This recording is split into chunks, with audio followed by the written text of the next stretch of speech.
Well, I may be overcompensating with my oversized drinking glass, but we're here to talk Gibberpish, aren't we, Don? Yes, we are. Most people have a decent sized stein, but that is just oversized. That's the size of my leg. It's a litre-sized stein. It's perfectly fine. Perfectly acceptable. Great gift from the brother's girlfriend. She has good taste. I approve. Acceptable. Yeah. So we're back again. Did it come with enough beer to fill it? No, but they also got me whiskey, so came with enough whiskey to almost fill it.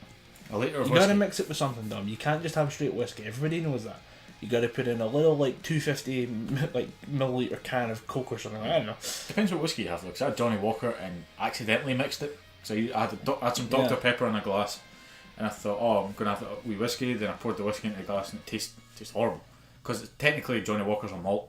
Yeah. And you mix it to it, just tastes really nasty. I should clarify, when I say whiskey, I mean like a cinnamon whiskey liqueur thing. Yeah. I like those. It still counts. Yeah. And as usual, accused of alcoholism over the Christmas holidays, and then suddenly someone tries my drink, and suddenly, you know what? It's not so bad. Not so bad. Yeah. It's not. People kept saying I was doing like a 60-40 drink with at Christmas with Jim Beam. No, if I do 60-40 with Jim Beam, it's going to be a totally different type of Christmas. I'm talking cock out on the table type of Christmas. Fencing with the Christmas tree. I get accused of alcoholism even though I didn't drink that much over Christmas and New Year. Yeah. On New Year, I had about 5 beers maybe and a couple of glasses of whiskey. You bastard. And then obviously it's a tradition in Scotland. You phone your nearest and dearest, say Happy New Year, all that crap. Phone my dad, and because I burped over the phone, he went, "Oh, I see you're drunk." I said, "I'm not drunk. I've not had that much to drink." "Oh, you're drunken bastard. A pint of whiskey still counts as." Even though a pint of whiskey counts as one drink, you can still be drunk for it. Right, see you tomorrow, Dad. Hang up the phone. I can't do anything, but I can't have a beer without people accusing me of alcoholism. Did you see this? Isn't really what we'd consider geek news. Considers our life though as professional alcoholics, or as you as a recovering alcoholic. But I'd say I'm a semi-professional alcoholic at this point. I'm going for the pros. I'm going to make it big this year. I'm going to make my break into the big year alcoholism leagues. You're going to people will see me stumbling downstairs and know that is Colin Graham. You're looking for an interview like this in a couple of years. You're looking for an interview to come up to you and say, "So Colin Graham, you're in the big leagues. You were making it. What stopped you from going pro this year?" And I will say, I got too into the hobby of professional crack smoking. A rookie mistake, Mr. Graham. A rookie mistake. Dedicate yourself to the discipline of the sport.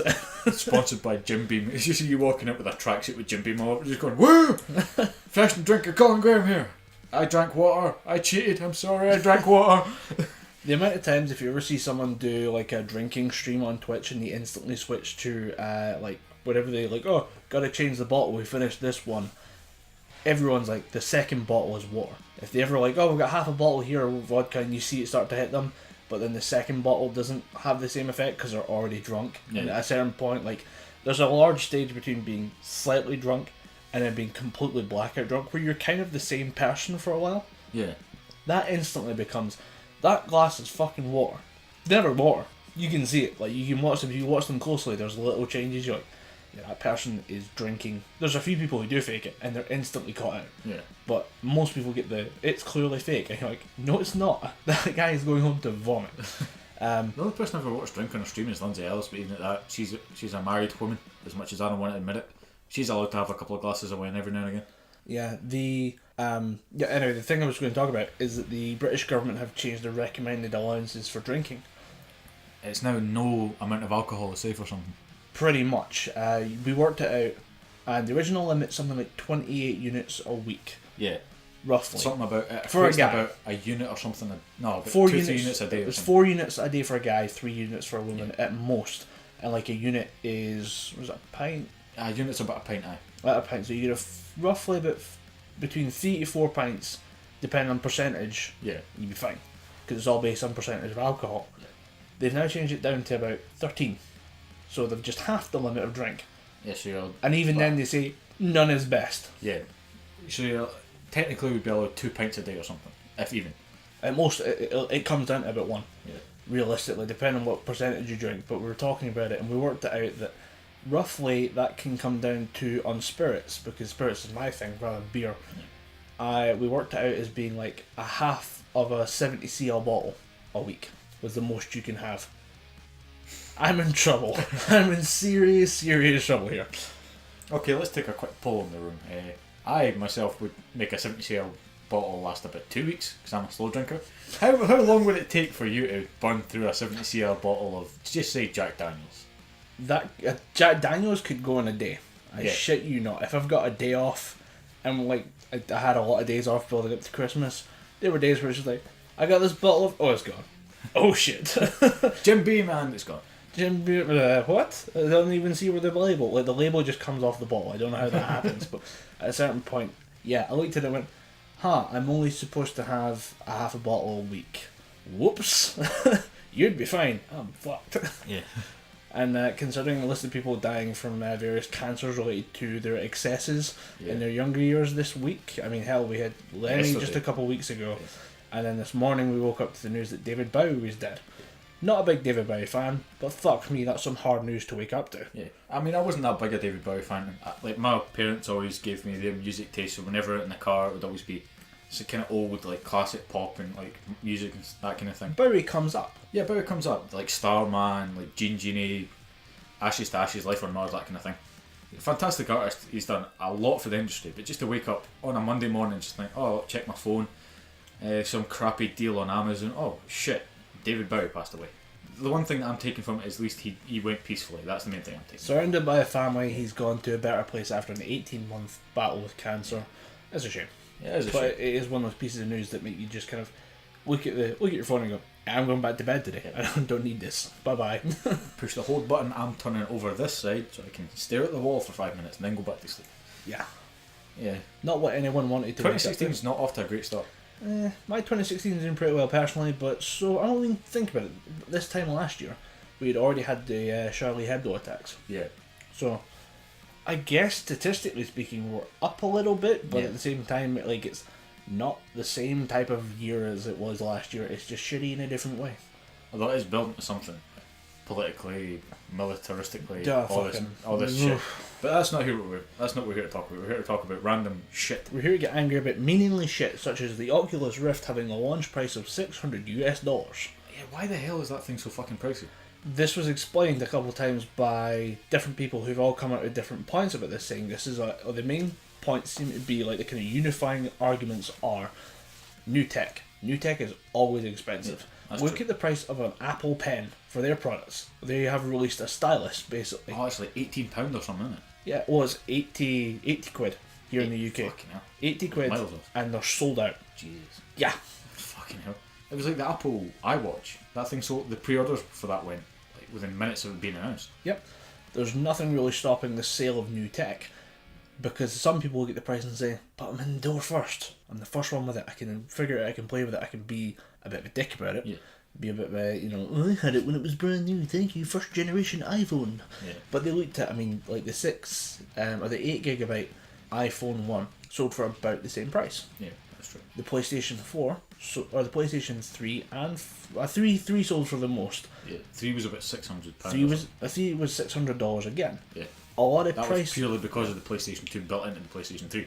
I mean, the Blu-ray player was what's up Yeah. the price for that one, but just the sheer number of people who just don't think about it and go, this is a new piece of tech, why does it cost so much? Because someone had to pay to develop this. Yeah. And that was what really caught out a lot of people, was people saying 600, and a realisation of, holy crap, we're in the UK are getting screwed over a little bit more. I mean, our exchange rate right now is about 1.45 version of $1.50 per pound, so you'd think $600, £400, closer to 500. Yeah. And it's like, I'm saying 499.99. Yeah. I'm pretty sure is the initial asking price for one.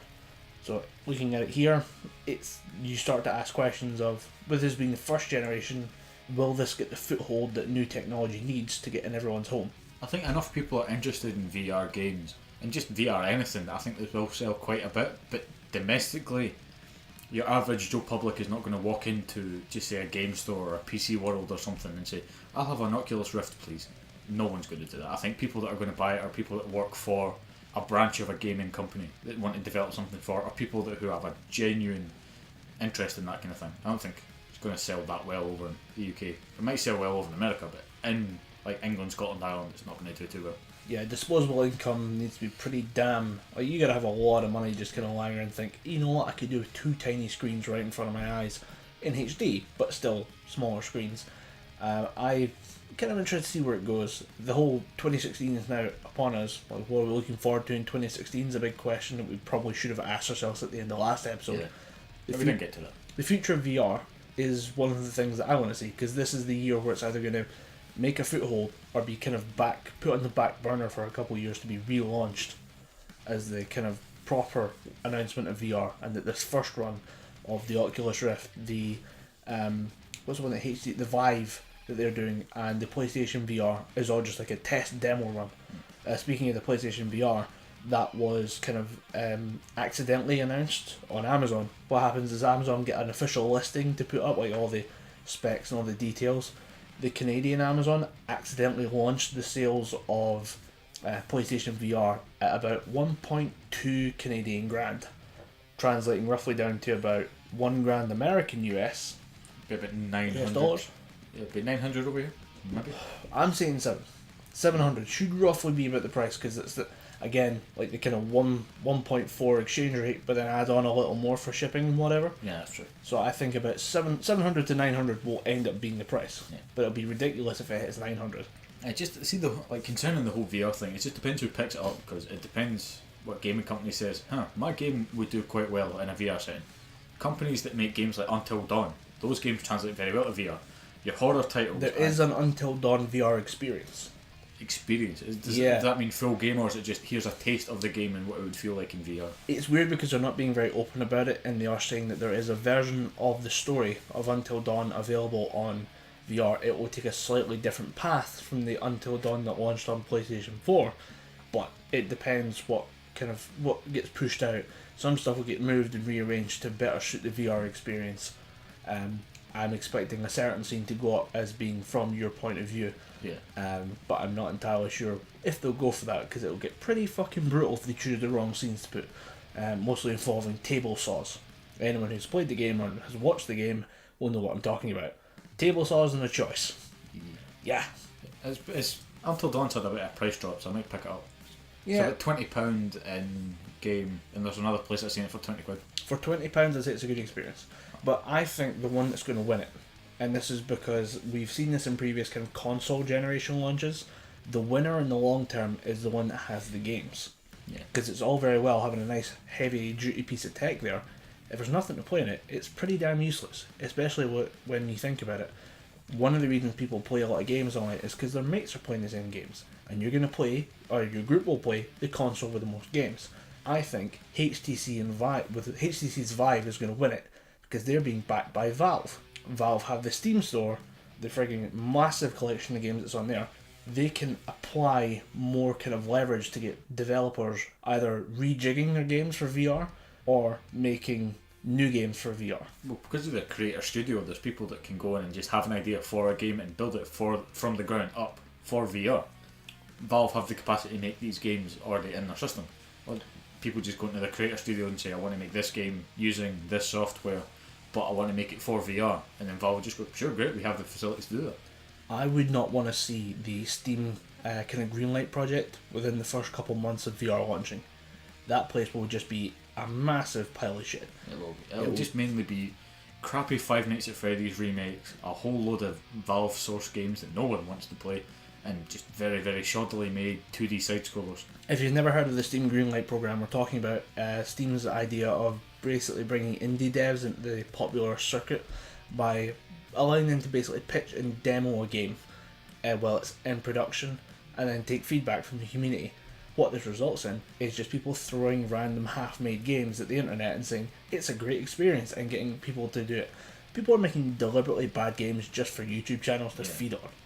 Like, it's getting to that level of just inbred almost. It's really weird. Yeah, it's getting to that kind of level of inbreeding. It's like, I made this game here, splice it with SpongeBob and make some weird Five Nights at Freddy's SpongeBob hybrid and shoot it to video gamers on YouTube. It's going to be an absolute nightmare for the first couple of weeks, and what we're saying here is basically with the launch of VR, good luck Jim Sterling, your job's going to get fucking difficult. Yeah, definitely. His Steam Greenlights reviews are getting absolutely brutal. I mean, you remember there's like all those weird fish games where you would grow, like you'd start off as like a little mackerel and you'd have to grow to be the biggest fish by eating smaller or same sized fish, but at the same time avoiding the bigger fish. Yeah. Someone made that in 3D. Why? Exactly. Half Why? the problems with the game result in it being played in 3D, and now I reckon that one would go to VR pretty damn quick, because you'd have a 3D experience from the perspective of the fish, and you'd be trying to kind of fly the fish around in 3D. So you'd be swimming through the water, but like navigating it with your head. I'd get very annoying very quickly. You'd be very, very sick. I imagine the launch of VR will result in many kind of death by dehydration through vomit deaths. Yeah. Because I know there was somebody that they tested out the Oculus Rift, and they found it because it had so much motion blur, because it was high def, and because you were moving so quickly and it was going with the movements of the head, any slight movement of your head caused motion blur. And there was people playing, somebody had made a 3D Mario. Right. It's just you walking along the level, hitting blocks, and to jump you kind of moved your neck up, it moved yourself side to side, that kind of thing. And they found because you're moving it from the perspective of Mario, you were getting kind of motion sickness from him, and there was people that could only play it for about 10 minutes at a time because it was hurting them so much.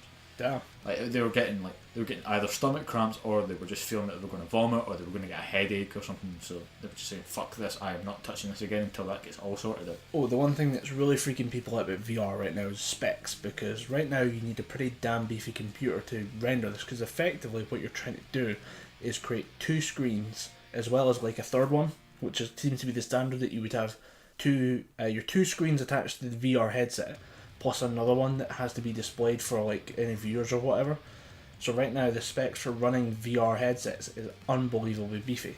We're talking like 16 gigabits of RAM, then up to like massive quad core processors. I mean, most people are recommending an Nvidia 970 card.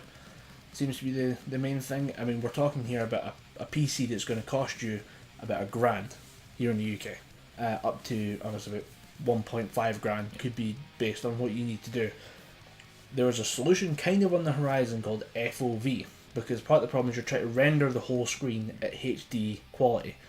FOV is the idea that you are only really looking at what's kind of in front of you, so that you can have like a patch in the center of the screen with the full HD resolution, but around the side have it kind of blurry, which is kind of true. I mean, I was thinking about this, and just you've got to catch yourself subconsciously, check out your FOV, and then just have like look dead ahead at a wall, and then realise like up in the top corner you aren't actually seeing it as well as what's dead in front of you, just because of the way your eyes work.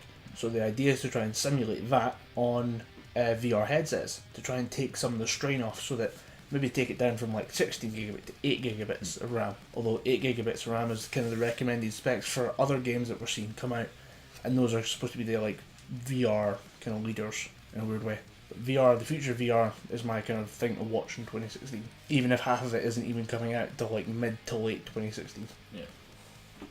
That's something we could talk about. What were you said we dropped the ball in this last episode, we probably should have done it there, but we're going to bring it into this episode. What were you looking forward to in 2016? Like, obviously you've said VR, but what are you looking forward to apart from that in 2016? Like games, movies, TV shows, all that crap? Real quick, games, Gears of War 4. Oh. I'm just really curious to see where the hell they're going with that. I suppose you were quite let down from Gears of War Ultimate. Yeah, pretty pissed at that. I haven't even gone back to play it again. And then TV shows, Game of Thrones again. I just don't know where they're going with that. That's my kind of pick for 2016. I just kind of, I'm going to sit there and watch this. Although in kind of side news, I'm going to go and get a Netflix account. I'd say it's worth it. Yeah. Just to pick up, just to see films that you haven't watched in a while, or just even have it on as background noise when you're doing something else, because that's what I use it for.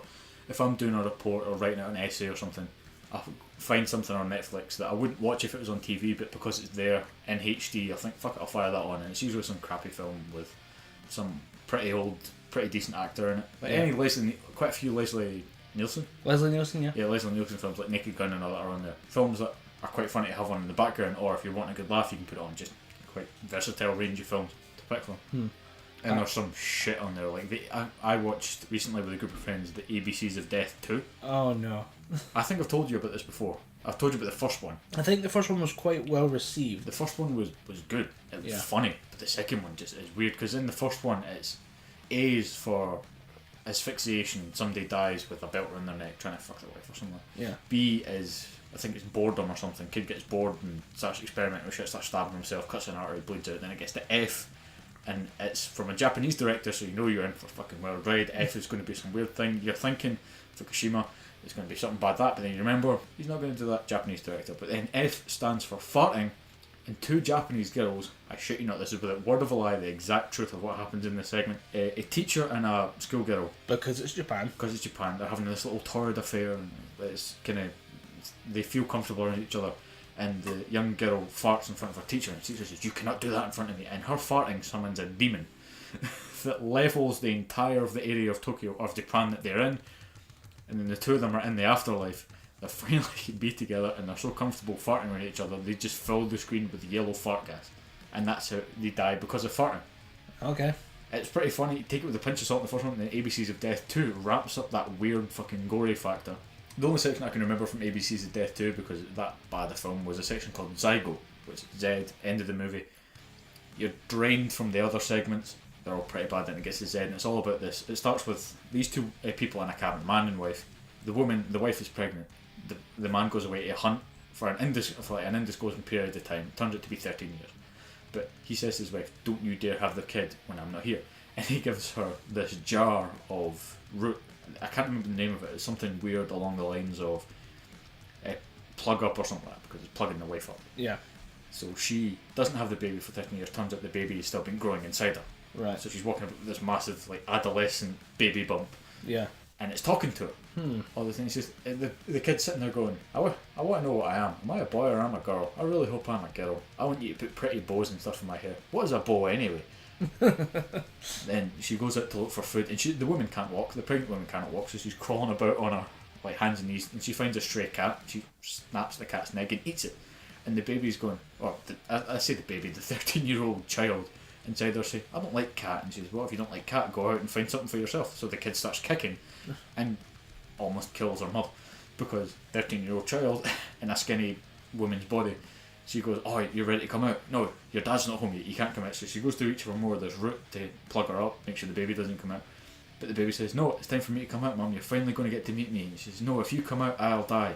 There's no way we can both live." So what the baby does, with a word of a lie, pushes all her organs, bones, everything out of her body, and just assumes her body. Like, she wears her body like skin. Like, her skin is a suit, and she just acts as the mum, her mother. And then she's still got all the skin, so you see her taking a pair of scissors to the loose skin and sewing herself back up. That's not even the worst part. The worst part is the daughter, or whatever, the child that's assumed the form of the wife, she's now got into that personality. She's now thinking that's who she is. Then the husband comes back in, and she says, "Oh, I'm sorry, we lost the child." The man puts his hand on her and says, "We'll have to try again then." And she just goes, "I don't think I can." Like, it's incest, but it's also weird. Body, it's fucked up. There's like a series of very weird, wrong things about that. Yeah. Are you sure that wasn't a segment done by the Japanese director? No, this was done by a Mexican director, I think. Okay. Yeah. But the reason I watched ABC's of Death 2 is because it's got one of the segments is filmed by, and this guy also stars in, a guy named Julian Barrett, who's from the Mighty Boosh TV shows like Nathan Barley. He was in a few episodes of, I think he might have been quite heavily involved in writing for the BBC at one point. Right. He's fantastically funny. He's dubbed a surreal comedian. Right. Because in his words, he doesn't tell many real jokes, but he says funny things like a man gets attacked by a chaffinch and steals his Converse trainers and flies away to Hampden to sell them for the market so he can feed all his little chaffy kids or some shit like that. He says weird random little quotes like that. Obviously that's pretty shit, but it's that kind of style of comedy. Right. So his style of comedy is pretty shit then. Yeah, it's pretty shit, but it's funny. He backs himself and he gets to laugh because of it. And his segment is so understated because of what happens before it, you completely forget he's even in it. Right. Yeah, but ABC, you get weird and wonderful films like that, and apparently Making a Murderer is really good on Netflix. People are sucking the dick of that TV show. Yep, I've heard a lot of sucking dick for that one. But I go on Netflix for a few things, that's not one of them. I'm going to have to sit down and watch it now. Like, it's been too hyped up. Yeah. I think we need to give it a look. Give it the once over, year on it. Probably not this week. Pretty busy week. No, I give it the 3 episode rule. If I'm not drawn in by 3 episodes, I don't watch the rest of it. From what I hear, it's a case of you watch episode 1, you get your first opinion, then episode 2 goes, "You were wrong, here's why," and then you just go, "Oh my god, like how wrong have I been the whole way through?" And that's how they hook you into it. Yeah. So I do look forward to seeing it at some point, but maybe not soon. Yeah. But yeah, other than that, I mean, music wise, I don't have much. Yeah. Me neither. Like, there's no albums that are coming out that stick out in my head. I really need to do a lot of catch up because the Ride Majestic, the new Soilwork album, came out. I didn't even know it fucking came out. I need to go and download or buy that. It's somewhere in this house, maybe. Maybe it's in my house somewhere. It's on my hard drive somewhere. I just need to put it on my iPod, which is probably full. I need to chop and change and delete a whole load of podcasts because for some strange reason I downloaded every episode of Doug Loves Movies, the Doug Benson podcast, and I was like, I listen to maybe one episode a week, or one episode every 2 or 3 weeks, so I don't need every single episode on my iPod at once. I found a new podcast actually. I'm looking forward to that in 2016, if I can say that. I think it's called History on Fire. I only got in the intro episodes, like the kind of episode 0, which was it's a project which is looking into unfamous parts of history. Yeah. I mean, there's the episode that really got me interested in it was something about 10,000 Greek mercenaries joining a Persian uprising. Like, go on, please. You have the stage. Let's see what you can do with this. So maybe we'll take a look at that and see how that turns out. Although it's done by a guy, I think he's Italian, so that might throw me off a little bit. Just the narration, obviously, because he's narrating it. He's talking to historians or just giving it himself. Yeah. I'll take a look at it and see if that turns out. But if it does, it's going to probably be one of my best things in 2016, just because I enjoy weird bits of history. I mean, I enjoy extra history from the extra credits guys. Yeah. It's a fantastic little episode of just, here's a thing you didn't know about history. Here's the guy who helped solve cholera in the UK. Like, how many people know that guy's name? Yeah. Fucking no one. Name's Jon Snow. Really? Leading to the jokes of you know nothing, Jon Snow. Fucking hell. Great, just running gag throughout the entire series. Like the first episode, he keeps getting knocked back by people who just think he's a young kid with a dumb idea in his head. But yeah, I'd say a history podcast is right up my alley, just because it will give me a chance to learn. I enjoyed the learnings. How about you? Yeah, for me, just as a blanket, video games I'm looking forward to in Street Fighter 5 in 2016. Obviously, Street Fighter 5. I'm looking forward to that, but I'm also looking forward to the slew of 3DS titles that are coming to the Nintendo platform this year. We've got Fire Emblem Fates, all 3 versions of that. Okay. Because it's all about you play a prince who is born to one family but is taken by another. The warring families, their ultimate act of vengeance is we're going to take the rival son and raise him as our own. Yoink. Yeah, pretty much. And then during one of their big Haha, battles, we'll show you. We'll pay for his catering and tuition. yeah, he's also a dragon. What the fuck are you going to do? We now have a dragon on our side. Get wrecked. Get fucked, mate. Like, raise your game up. But during one of their battles, he then gets the decision: do I go with my blood family or do I go with my raised family? And there's a kind of the choice in between that, or I can just say, fuck you guys, I'm going my own way, and you raise your own army. Right. And you basically, I think at the end of it, if you go the neutral path, you basically raise your own army and rule both. You're just like, fuck you guys are going to get along, you're going to listen to me. Why? Because I'm a dragon. I can change you into a dragon at will. See this little stone? If not, I can stab you with my massive gold sword that's also a chainsaw. What the fuck are you going to do? Who wants to argue with the Dragon Prince? Come at me. Yeah, so Fire Emblem Fates, I'm looking forward to that. I'm looking forward to a game called Bravely Second. I don't know the story for that, but the story for the previous game was you played like a kind of ragtag group of adventurers who had to help what was her title? I think it might have been a crystal maiden. She had to go reactivate the 4 elemental crystals to stop I think it was they called it the cataclysm or the great upfuckery or whatever the hell it was. The great the great The great the great shit. There's a crater where my town used to be. And through the course of that, you find out that one of your companions who's been secretly giving you the old dirty double cross, been feeding information to the enemy. That then there's another side plot that's all cosmic entities and shit. It's a really, really fantastic game, but there's just one point in the game that took me right out of it. You play through the first part of the game reactivating these crystals, so it's broken down into 5 segments. It'll be first segment, you go and do the earth crystal. Second segment, water crystal. Third, fire. Fourth, whatever element I missed it. Then the 5th segment is you fighting the big bad. But after that, the game resets. It goes right back to the start. You've still got all your items, equipment, and all your jobs are leveled up because you get different jobs for each of your characters. Does it classes in the game? Yeah, classes. So it'll be Dark Knight, Red Mage, which is your kind of offensive character, White Mage, which is your healing, Black Mage, which is purely offense, and all that stuff. They're all still leveled. You wake up at the exact point of the game after you've met all your characters. You wake up in town and the innkeeper's saying, you're finally awake. Well, all your friends are waking up, waiting for you outside. So you go through the game again. You awaken all the crystals, then it resets again. And you're thinking, right, they can't do this to me more times. It happens 4 times in a row. It can happen up to 7 times if you just keep resetting. Right. And at that point, I'd done it all 7 times and I got the bad ending. And I thought, right, I've worked all the way through this game. I still don't even know if I finished the game. I've got credit, but I don't know if the game's over. Everyone died. What the fuck did I do? But then I find out you're meant to go back on the first reset, you're meant to blow up one of the crystals, and then your little fairy companion turns out to be the devil. She summons a demon called Ouroboros who's going to destroy the world. And I thought, right, good to know I've just got to the point slightly fucking earlier than make me play over the game, like replay the game 7 times in a row. But yeah, Bravely Second is hoping to improve on that immensely. No fucking resets, no jiggery pokery, all that shit. Just making one good game. Yeah, one good game. That's all I ask for. Take what they made in Bravely Default and do it again. Because I love that. Bravely Default was a fantastic game up till that point. Everything about it was good because you have a system called Brave, which you can use points or Brave points, and you can act 3 times in a turn. So you can heal, like do a normal sword attack, or you can use magic or an offensive magic, that kind of thing. Or you can do a thing called Default, which you take a defensive stance, you take half damage, but you build Brave points. So it's, that's just between you can either relent, hold back and default, gather energy and that kind of thing, then you can Brave for, like say, 4 turns, which gives you 4 extra attacks in 1 turn. Right. So it's kind of all finding the right balance in that, or you can just attack normally. It's kind of open to interpretation. If you want to play it like a classic RPG, you're more than welcome to, or you can play it with this new style, which I kind of think you need to, because most bosses can deal with that amount of damage. You need to kill them as quick as possible.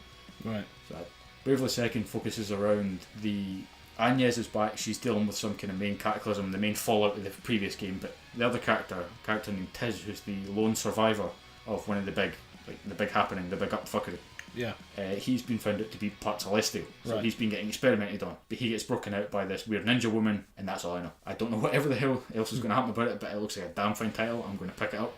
And apart from that, we've got Hyrule Warriors Legends, which we've spoke about in the show before. I'm looking forward to quite a lot. So is this just like the finished version of Hyrule Warriors, like all the characters? Yeah, it's coming to Wii U and also 3DS, but the 3DS one's coming out before the Wii U title. So the Wii U is going to get a complete version. They're going to get all the extra characters, but just as a kind of, we were going to put it on the 3DS, here's a better version on the 3DS where you can play as like Toon Link, Tetra from the Wind Waker, the King of Red Lions who can turn into a boat, and Linkle with her dual crossbows and her hurricane kicks and shit. You kind of missed out on the guy who turned into a fucking boat there. Yeah, he is the former King of Hyrule, but to hide himself away, he used his own magic to transform himself into a boat so he can help the hero of time later on. And one of his special attacks in Hyrule Warrior Legends is he turns into a boat and just drifts around people, beating them with a boat. I was going to say, I think a special attack for him should be his hand becomes a giant paddle and he just backhands everyone. Out of my kingdom, bang! So everyone. Are you a Hellion? Get the fuck out of my kingdom. Yeah. So TV show. It's no secret I'm a huge fan of The Flash. I'm looking forward to getting Flash season 2 on Blu-ray so I can binge watch all of that. Looking forward to Arrow season 4 because, like I said, I've been watching Arrow, like all those kind of DC TV shows. I've still to watch Supergirl, which I've been told is really, really good. Right. So I need to pick that up at some point. Gotham can, quite frankly, go fuck itself because as big a Batman fan as I am, this isn't Batman. It is so far removed from Batman, it's unbelievable. I do not like it. So I'm looking forward to finally getting to see all of Flash season 2 where they're going with Zoom, who's the kind of anti-Flash, but he can tap into the Speed Force better than current Flash because he's been using the Speed Force for longer. Speed Force! Yeah, just the ultimate plot car. It's like, how can he do this? Speed Force. But he can regenerate major wounds. Speed Force. Just Speed Force everything. Yeah, it's worse than the Force in Star Wars. Yeah, it fucking is. Then you've got... Really quickly, by the way, you were talking about Gotham can go fuck itself. Yeah. Who is it that's playing Penguin? It looks like Eddie Redmayne. It's not Eddie Redmayne. It's a guy named Corey Michael Smith. So it's knockoff Eddie Redmayne. Pretty much, yeah. Emo knockoff Eddie Redmayne. Okay. He's actually one of the best parts of the show, but he's become so shit in the second season that I just stopped watching all. I saw an advert where he pushed someone off a building, and I'm like, did that guy waddle? Because if he did, that's kind of cool, but at the same time, yeah, he's a skinny dude. Like, cartoon penguin waddles because cartoon penguin is fat. Yeah, that's what I liked about him. He was English and he was suave and he was ridiculously smart. He had no bloodlust about him. He was a coward. Yeah. He was a surprisingly good hand-to-hand combatant, but he was a coward. This penguin in Gotham isn't a coward. He's always like, he's a psychopath. Yeah, you're going to come to me, I'm going to stab you with this knife that I found. It's not a good show. But then again, if they keep doing Arrow the way they're doing it, I don't really need Gotham to give me my Batman TV show fix, because they're doing everything Batman-like in Arrow, to the point of, I can already see what they're going to do in maybe season 5 with a certain character because of how they made him dress, and just purely because of one line that I think Felicity, who's the main kind of tech girl, she's essentially the Oracle of the Arrow universe. She says, you have a red hood, don't you? And instantly alarm bells start to ring in my head. It's like, don't you fucking dare. Don't you take Roy Harper, who's meant to be Red Arrow, or Arsenal, depending on which like continuity you're in. Don't you fucking dare turn him into Red Hood. Don't you fucking dare, because you've already mentioned that the Lazarus pits are there. They can bring people back to life because they've done it a couple of times in the TV show. Don't you fucking dare. I'm just wanting you to leave Ra's al Ghul, leave fucking the League of Assassins, take all that shit out of Arrow. It was cool in the second season because they had a massive army. That's how they beat Deathstroke, who's, by the way, Deathstroke, fucking best villain in that entire run. That's the guy from The Walking Dead, right? Manu Bennett? No, not Manu Bennett. I think it's a John Bernshall or whatever. No, that's Punisher in Daredevil. Punisher, right? Okay. Deathstroke in Arrow is played by Manu Bennett, who's Azog. Oh right, The Hobbit. It is Manu Bennett. Okay, Yeah, who's fucking awesome actor, by the way. Hmm. Now Punisher, we'll get to that in a second because that's another part. That's another TV show that I'm really looking forward to. Daredevil season 2. I think we just hit maximum nerd. Like we just got confused by Marvel DC actors who are also good in other nerd properties now joining Marvel DC stuff and being confusingly similar. Yeah, because Deathstroke, people say, oh, Deathstroke's like Deadpool. No, Deathstroke's like the Punisher. If the Punisher had a version of the Super Soldier Serum that caused him to regenerate and caused him to see... In fact, you remember the Zero system from Gundam, how it allowed you to see parts of the battle? Yeah. He has that in his head. So if he sees someone swinging at him, he's going to hit my right shoulder. So if I swing down here and stab him with my sword, I'll be fine. He's kind of like he is kind of like Deadpool, but he's a mix of Punisher and Deadpool. Yeah, he's Deadpool's kind of abilities, but Punisher's kind of sense of justice, and also Punisher's I will not fuck around, I will kill my enemies sensibilities. Ah. But he's also on par with Batman, even to the point where Batman has to disappear from Gotham for a while. He gets in touch with Slade Wilson and says, "You're going to be Batman for me for a while. I can't trust Nightwing because he doesn't have the stomach to do this. You do. You're going to be Batman for a while. Just don't murder everyone." Yeah, just don't murder anybody, because even though they're kind of on par, Batman, for story reasons, is a bit above Deathstroke, even to the point where he broke his arm. And that's impossible for a human, just peak level human like Batman, to break a super soldier's arm. Right. So Deathstroke took that as, shit, I am not messing with this guy again. He can beat the fuck out of me. So they've kind of had this working relationship until the New 52 happened. Then Deathstroke was a little bitch who wanted nothing more to annoy Batman because Ra's al Ghul chose Batman to lead the League of Assassins over Deathstroke, even though Deathstroke was his prized people. Whole bunch of shit. That would be the horrible class. Imagine being just like a regular Assassins guy being in that class with those two. It's like, right, go spar with either Batman, Deathstroke. Spar with Brother Wayne. Oh, for fuck. No! Can I just throw myself off the cliff, sir? It'd be frankly easier. Like, Master, can I just go and headbutt a wall for fight? No, you will spar with Brother Wayne. But Brother Wilson has it. No, Brother Wilson is tired. He only has one eye. He can't see that well. You spar with Brother Wayne. Bruce Wayne's doing all these weird katas with a nunchuck. He's like dual wielding nunchuck. You come up to him with a stick. Weave to spar. Bang! Oh, there we go. He's dead. Oh, he broke my face twice with one punch. Fuck you, Master of League of Shadows. Fuck you, Ra's al Ghul. Fuck you. Well, that's one thing I never got about Deathstroke. He can regenerate any wound, yet his eye won't regenerate.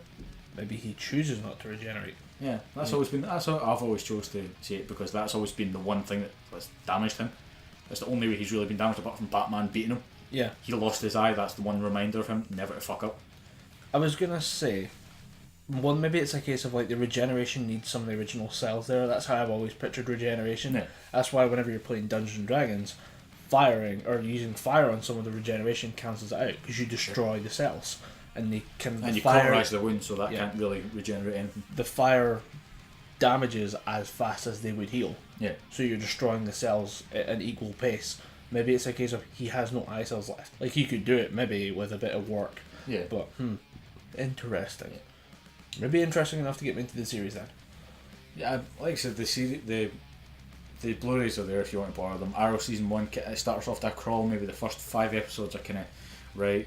Here we go. Then as soon as it gets to season 6, it starts picking up the pace. He gets like Team Arrow starts to assemble. He gets John Diggle, who I think they're kind of pegging to be Guardian in the later series. So it's just his second name is Diggle. John Diggle, yeah. And we take this character seriously. Yeah, Diggle's badass. Diggle. They never really call him Diggle. They call him Diggle. He's a black guy. So. Alright, okay. There we go. There was the line. Yep. Farewell, ladies and gentlemen. It's been fun with the podcast, but after 24 episodes, we done racist. Yeah, we done racist. Yeah, so, okay. Episode title as well, we done racist. We done racist. With a U as well. I don't think we can quote. I like to go with something a bit better than we done racist, because then it's just clickbait. Yeah, true. And we Gibberpish in 2016 still against fucking clickbait. So you got games? Yeah, games, just Nintendo games. TV. DC. Any movies? Fucking every movie under the fucking sun right now. I want to see. I'm looking forward to more The Force Awakens. I want to see The Revenant. Not more Star Wars. I want to see The Revenant as well because that film looks good. It just looks. Tom Hardy and Leonardo DiCaprio, they've not really worked together since Inception, Right. but they work together well. I think they two kind of have a good dynamic against them, and the film itself just looks fucking mental. Yeah. Like really weird, and I meant that shit. Obviously, Batman vs Superman. I don't need to say I'm looking forward to that. I'm looking forward to Civil War, Deadpool. Well, not really Deadpool. I want to see Deadpool just to sate my curiosity. I'm not holding out that it's going to be an amazing film. It's going to be funny. It's going to be difficult to watch at points, but I'm going to see it just to say that I've seen it. I watched the new Red Band trailer that came out over Christmas, and okay, I'm now on board. I was kind of on board with the original Red Band trailer. Watched the second one, I'm like, okay, I am now going to be behind this because the Merc with a Mouth is not just constantly running around spouting like nonsense lines. He is occasionally just poking fun at himself in the situation, and it's a bit, it's paced right. It's not just joke. It's fourth wall break. joke. Kung Fu move. Kung Fu move again with a sword. Joke again. Like, okay, I got that. That's fine. Suicide Squad goes without saying. Looking forward to that. Suicide Squad does look good. Yeah, looking forward to that. Looking forward to that more than Batman v Superman. To be honest, I've been more invested in Batman vs Superman. There's a bigger payoff for me if Batman vs Superman is done right. Right. But upon inspecting Batman vs Superman, Ben Affleck, Gal Gadot, and Henry Cavill have not had a damn break. Because as soon as Batman vs Superman wrapped, Ben Affleck went immediately to go do the Batman solo film. Then as soon as Gal Gadot wrapped on Batman vs Superman, she went to film Wonder Woman. The only person that got a fucking break was Henry Cavill. But even at that, he filmed this, then went immediately on to film make another movie. Then you've got what's his name? Dude that played Conan, Jason Momoa. He'd done his part, then went to go film Aquaman. It's like fucking hell, DC. You're just ramping you're just firing these movies out at a great rate, which makes me kind of think that they're not putting the time and care into these films. I don't know if it's being managed well. Yeah, it'll be fine. They just need to show something because we've had nothing for it. We've seen these are all in development, but we've seen nothing apart from trailers and images. Because they want to get through Batman v. There's no point in like everyone all hyped up for Batman v Superman and then just suddenly just dropping like 30 other trailers and oh, by the way, all these movies are coming out once you watch this movie. Yeah, that's true. And considering I think it should probably be about 2 hours long for Batman v Superman. Three. It's going to be a beefy fucking movie because I figured out who the big bad is, by the way. It's Lex Luthor in his powered kryptonite death ray mecha suit. Okay, I'm game for that. I'm fine with it as long as I'm hoping that he's Lex Luthor Jr. and the real Alexander Lex Luthor, the big evil bald like kingpin villain, shows up and he's played by somebody much better than he is. I've seen there was a picture of thingy what's his name? Michael Cera bald. Jesse Eisenberg bald. They are interchangeable. The same. The same person. I think it'd be really funny if Michael Cera went to work with Marvel. Just to fuck with people. He probably has, like, in some capacity, has been in there for Marvel. When's The Rock doing his movie for Shazam? Black Adam. He's playing the villain in that. Yeah, he's in Shazam as Black Adam. As soon as they cast Shazam, that film will go into production. Who do you get though? I have no idea. Who could go toe to toe with The Rock? It's going to be like Triple H or something like that. Nah, he's quite old and not looking too great. To do Shazam right, they need to do Billy Batson right. They need to get a good kid actor to play Billy Batson and then get him to say Shazam, and then you need to get a good actor to play Shazam. It's one role technically, right? But you need to get 2 actors to play it right. Shazam is easy to do because it's just this like walking like pile of muscle who acts like a kid. But you need to get the right kid actor because Billy Batson is quite a damaged kid. He's come from a broken family, bullied at school, all that kind of. You need to invest in the kid character so that when the kid character pops into like muscle mode, it becomes interesting. So when he says Shazam, you're thinking, right, that was a good setup. Now we're going to see him as a hero, not this kid's a piece of shit. Just transform into the other character so I don't have to see you anymore. Right.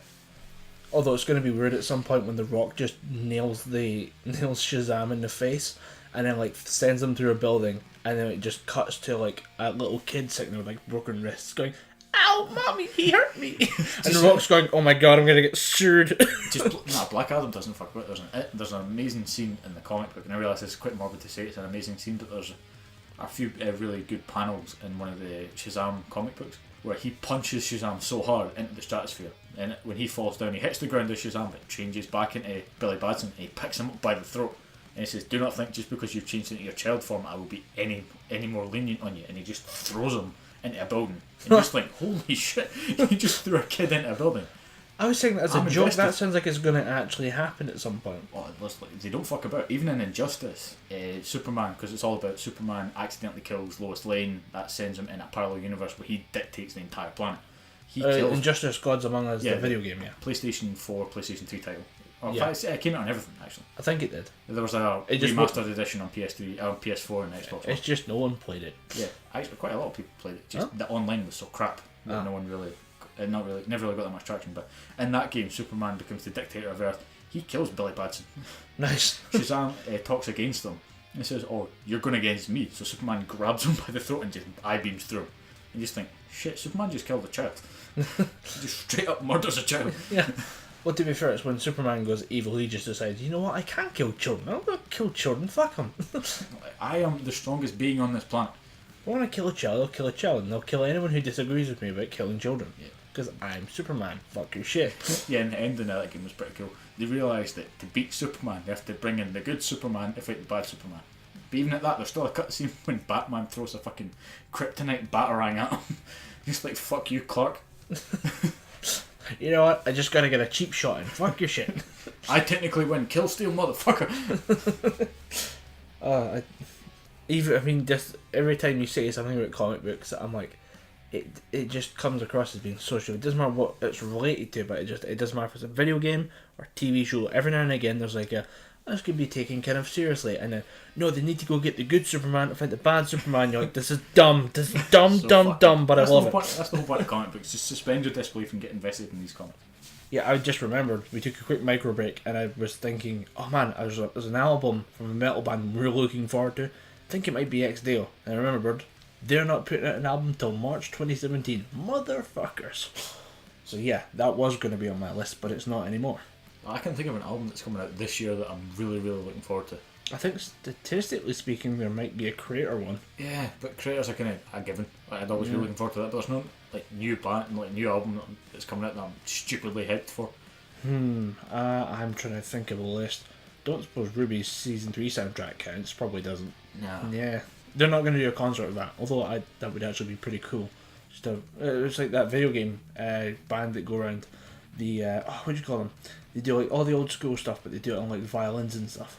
Doing violins, the only metal band. The only No, band not that I metal could band, do- but it's like there's the band Powerglove that do all the old like SNES and NES video game Saturday title music. Morning Apocalypse. Yeah. Yeah. Saturday Morning Apocalypse, one of the fucking amazing albums I had. Mario Minor, which was the Mario theme done in a metal style. Which was fucking No, awesome. there's an orchestral group that do video game soundtracks because they did Final Fantasy in front of a giant crowd and Oh, is a it? bunch of idiots cried. Is it Team Fat? Not sure. Fat Man and Team Fat. No, it's genuinely it's like a symphonic orchestra. They have a really like classy sounding name, and they're like, yeah, we do video game titles, and you're like, oh, it's a shame. I need to look it You up. could do beautiful music, but video game titles.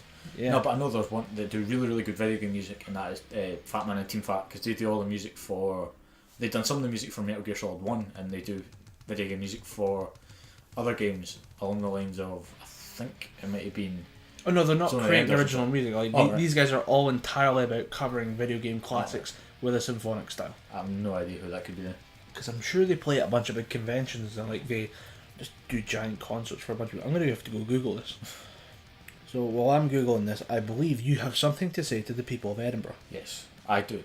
Why do you hate us non-Edinburgh people?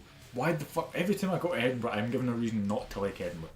Whether it be people pushing past me, or the constant charity workers, or the old woman that I seen shout at a homeless man, that fucking pissed me off. Okay, be mean to homeless people. I was walking past Watson's, because I like to go into Watson's, I like to read books. Sue me. People, start fucking reading books. Get off your phone and start reading books. Unless you're Googling something like colonists, in that case stay on your phone. But How do I book? how did book work? So I went and bought a book that I needed for college, so I'm sitting flicking through it, it's like, right, this has got all the stuff that I need. Put it in my bag. And I thought, right, I'll check my phone, I'll put on some music. So I'm scrolling through my phone, finally pick a song, just a bit to put my headphones in. And a homeless man is sitting there.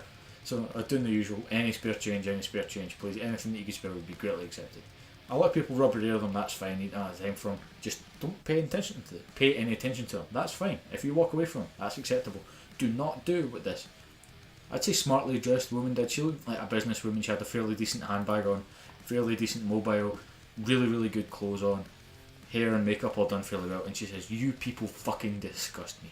Why do you have to persist in littering these streets with your filth?" And the homeless guy just went, "I lost my home." I don't know what you're wanting to say. I'm homeless. I can't really say it. And she says, "You people need to go out and get a job, or you should be shot." And she like threw her empty coffee cup at him and walked away. And I was just kind of walked back, just out of sheer guilt. I went into my pocket and I said, "Alright, there's £3." I went, "Mate, there's some money." And he went, "Cheers." And he didn't look at anybody, he just put his hood up and then looked down. I was like, fucking hell, what the hell was all that about? So that's why I think Get It Round You Edinburgh should be changed to Fuck Up Edinburgh, because you're just pissing me off now. How did that woman make it out of that street without getting the shit kicked out of her? People in Edinburgh do not give a fuck. Right? She was shouting at the homeless guy. People were just walking past it. I literally heard one person say, "Don't pay any attention." And I kind of went up to the homeless dude, and obviously being one of the stronger accents in Edinburgh at the time, because I mean, I'm not from Glasgow, but I spent enough time in Glasgow, I've kind of picked up that kind of accent a wee bit. My parents are from Glasgow, so it's kind of natural that I pick up the accent. I'm just sitting there going, "That was fucked up, mate. There was no way in hell that woman should have spoke to you." And then all I could think of was, I would go up and say something to her, but she was so far away that I thought, like, she bolted away. She must have been late for a business meeting or to get a fucking haircut or something. Yeah, pretty damn unacceptable. Yeah. The video game group we were trying to remember? Yeah. Straight up just called the Video Game Orchestra. Why bother with the flashy advertising? Yeah. Just nail it on the head. If they're good band, don't they say, "Oh, here we are, video games extravaganza"? No, we're just Video Game Orchestra. We are the extravaganza, a 32-piece orchestra. No, we're just Video Game Orchestra. Yeah. We don't even dress in suits or like tuxedos or anything. We just they do, and it looks really classic. It's pretty damn good. You're like, "Oh, nice." Yeah. Showing people that us gamers aren't just oiks that kick about in game t-shirts and shorts, t-shirts, gaming t-shirts, nerd paraphernalia. Yeah. Yeah, we were pretty much just pointing the fingers at ourselves at this point. I'm wearing sports gear. I also am I carry one. I'm running. Apparently. Rugby and a red Superman t-shirt. I got Halo. Halo Guardians. I haven't played Halo Guardians yet, but I have the t-shirt. I hate Superman. Yeah, I have the fucking t-shirt. Okay, we hate everything podcast. Yeah. But yeah, Video Game Orchestra apparently just fuck the marketing. Although Google Chrome seems to be a bit odd in this one. I think it just refreshed the page because I just left it. Interesting use of the phone. So what else did we have? Something else we want to talk about, other than just deciding we were kind of enthusiastic about 2016. Yeah. About specific things. We haven't done that well actually. We missed out on episode 23. We did not do Japan versus Florida. Okay then. Will I lead on then? Yes. Okay. So by all means, sir. I would just go with the headline: bank robber caught walking, counting the stolen cash. Fucking moron. Yeah. I like to think. I don't know what accent Florida has, so they're going to have a weird hick accent. I like the guy just walking the street going 1, 2, 3. I got shit down the money. Oh wait, damn copper! I got nothing. It's like you're carrying stolen bills. I did nothing, copper. Fuck it. Like, surely it's the fact that he was walking and counting the money. Surely you'd be bolting. Just maybe you think, "Oh, quick count. I've got about 7 stacks of about 10 grand here. I am sorted." Not 1, 2, 3, 4. Shit! Police handcuffs. I'm fucked. So Steve Leon Coley Jr. Tried to open an account with the Port Ritchie Bank and provided staff with ID, but apparently it's a £25 deposit to start the new bank account. And he came back an hour later to rob the bank, and then robs the bank, bails out, and then they arrived on the scene to see him just calmly walking down the street counting the cash he'd just taken out the tills. Like, wasn't walking with like 7 grand, he's just walking with money. Like, criminal 101. Leave the scene of the crime as quickly as humanly possible. Yeah, like, we're not trying to teach anyone how to be a criminal, but just fucking leave. Yeah. Jesus. Okay, so I have a guy counting the cash from his robbery and getting caught by police within 30 seconds. So what do you got? I have yet another what the fuck story, but not from Japan, because Japan has been quite quiet again. The East is silent, so I'm subbing in China once again from the bench of Asian nations. And Colin, let me ask you another question. Okay. Seems like I always have to ask you a question whenever there's a chance to. How badly would you try and get someone to marry you? Just say it's a ridiculously hot woman. What would you do to get her to marry you? We're talking because I'm old school. Yeah. I'd go with some of the old classical fleece, the golden fleece. Yeah, I'm talking Jason the Argonauts, golden fleece. Yeah, I'd go with something Minotaur mythical. Head. I could go Minotaur head. I reckon I can take a Minotaur. Feeling pretty good. I'd go something mythical. Here's a beautiful tapestry that I wove myself. No, a woman. Okay, I'm going to say woman with quotation marks here. tricked a man, a 33-year-old businessman from Beijing, into marrying her, and she claimed to be carrying his child. Sounds fairly normal so far, doesn't it? Yeah. But there's a catch. This woman was actually a man. Transvestite twist! Not even transvestite. Transgender twist. Not even transgender twist. A man pretending to be just a woman. Just a dude in a dress. Just a dude in a dress. Convinced a 33-year-old businessman that he was carrying his child, and then the two got married. You're correct there. You did have to stop and go. He was carrying his own? He was carrying his fake The man husband. in the dress is carrying the baby of the businessman. Yeah. And he who's carrying the baby is pretending to be a she. And the marriage is legally binding. Wow, you done got screwed there, mate. Like, it's one of those weird things when you hear something like this. It's gone on for so long. Like, a couple had a lesbian relationship for 7 years, but it was just she was doing her with a strap on, and she just never saw the dick. Like, how do you go for that one? Like, how does someone not see the dick on their partner when they're having enough sex to get someone pregnant and then force a marriage?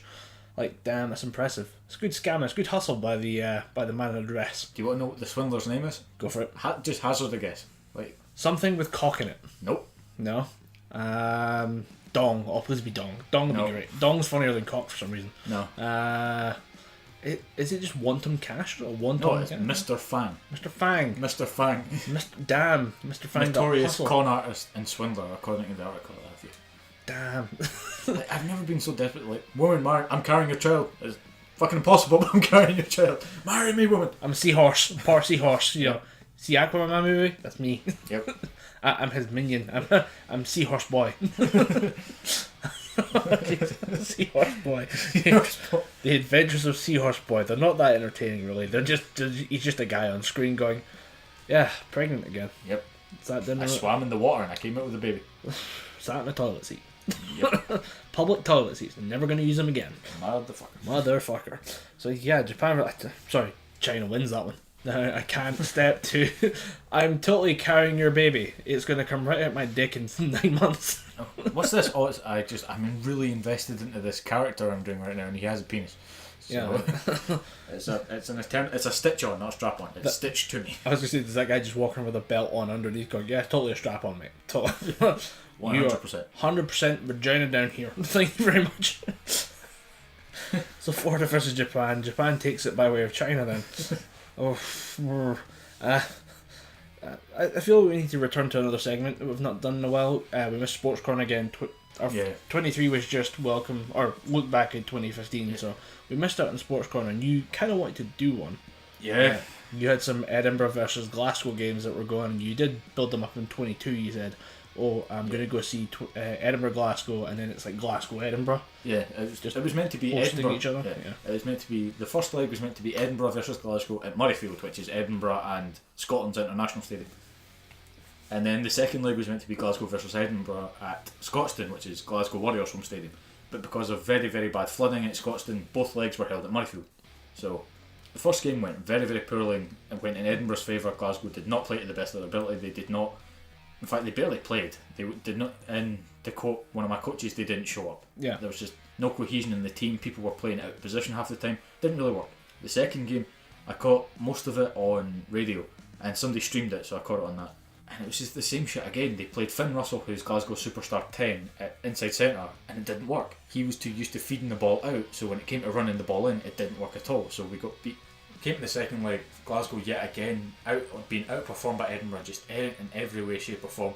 They were playing some of their bigger, better players like Rob Harley and Chris Rossard. They were playing them again. Again, they just didn't seem to be getting any headway with the team at all. And then they thought, Gregor Townsend said, right, we've been beaten by Edinburgh twice, we're going to take that defeat and we're going to build upon it for the next game. Then it came to their game in Paris against a team called, well, they go under the title Racing 92, but I can't remember their official title. Motherfucker.